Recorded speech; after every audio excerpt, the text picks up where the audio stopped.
Aqui vão 3 erros comuns que ocorrem com pequenos empreendedores. Erro de número 1, a má interpretação do o olho do dono é que engorda o boi. O olho do dono que engorda o boi, não é isso que a gente escuta? Pois é, eu acho que existe, e talvez seja esse o grande erro, uma má interpretação dessa máxima. Porque você pode ficar o dia inteiro dentro da sua empresa e mesmo assim não saber realmente o que acontece dentro dela. Mas eu te entendo. Eu também pensei e fiz assim. Na época não tinha as informações para agir diferente. E mesmo depois que aprendi, nunca fiquei o dia inteiro dentro dos meus empreendimentos. Já contei, às vezes eu estava ministrando aula, às vezes eu estava visitando empresas, participando de cursos, eventos, viajando ou estudando, mas nunca preso lá dentro. Mesmo assim, eu sabia muito mais do que muita gente o que se passava o dia inteiro dentro das minhas próprias empresas. Sabe por quê? Porque eu tinha organização financeira. Era por meio dela que eu sabia tudo o que estava acontecendo, mesmo sem estar fisicamente lá.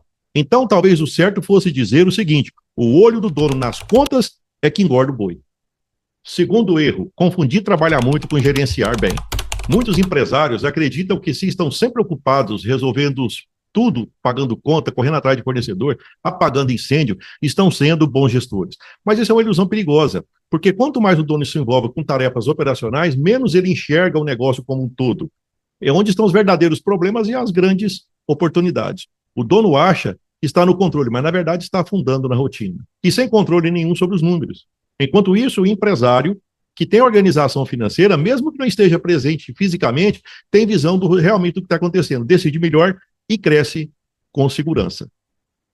Terceiro erro, achar que sabe formar preço de venda sem organização financeira. Um dos maiores erros e mais comuns é o empresário achar que sabe fazer precificação. Na prática, na maioria das vezes, chuta o preço, olha o concorrente, soma um custo, coloca um markup e põe a margem qualquer e pronto. Mas isso não é precificação, isso é adivinhação.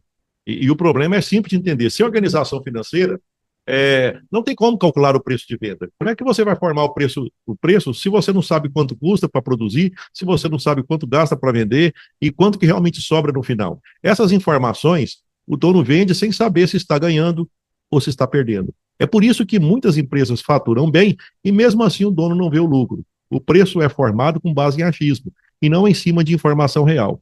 Então, antes de falar em preço, tem que se falar em organização financeira, porque somente quem domina os números consegue precificar de maneira correta, gerar lucro de verdade e crescer com mais segurança. Agora, para transformar uma empresa comum em um verdadeiro negócio que lucra, é preciso virar esse jogo. Aqui vão 3 formas corretas de gerir uma empresa e lucrar. Primeiro acerto, gerir com base em informações. Não em presença física. O dono não precisa estar dentro da empresa o tempo todo. Ele precisa ter controle, mesmo à distância. Isso só acontece quando existe organização financeira. Com os números certos, o empresário sabe o que acontece em cada área, identifica o que está acontecendo, certo? O que está dando resultado e o que está drenando dinheiro. O verdadeiro controle não está presente em tudo, mas em ter um sistema que mostra tudo. Mesmo quando você não está na empresa. Segundo acerto, trabalhar com método e não com esforço. O dono que quer crescer precisa sair do operacional e passar para o modo estratégico. Não adianta trabalhar 12 horas por dia se o esforço não está direcionado. A empresa precisa de rotinas, indicadores e uma rotina financeira organizada para que o trabalho gere resultado, e não apenas cansado. Quem trabalha com método produz mais com menos desgaste. Porque cada ação tem um propósito claro e mensurável. E para finalizar, um terceiro acerto é formar preço de venda com base em dados reais, não em achismo. Preço certo é consequência de uma organização financeira. Quando você sabe exatamente quanto custa cada produto, cada serviço, cada operação, a precificação deixa de ser um chute e vira uma estratégia. É assim que o empresário consegue definir margens corretas, garantir lucro em cada venda e crescer com mais segurança, sem precisar correr atrás de dinheiro todo mês. Por isso que eu defendo a organização financeira, para aumentar os lucros e o dinheiro não sumir. Porque tudo que acontece na empresa, mais cedo ou mais tarde, aparece no caixa. Se você vende bem, se controla mal, se desperdiça, se investe certo ou errado, tudo isso é refletido no saldo de caixa no final do mês. O caixa é o termômetro de saúde do seu negócio. Por isso que a organização financeira é fundamental para construir um negócio que lucra de verdade.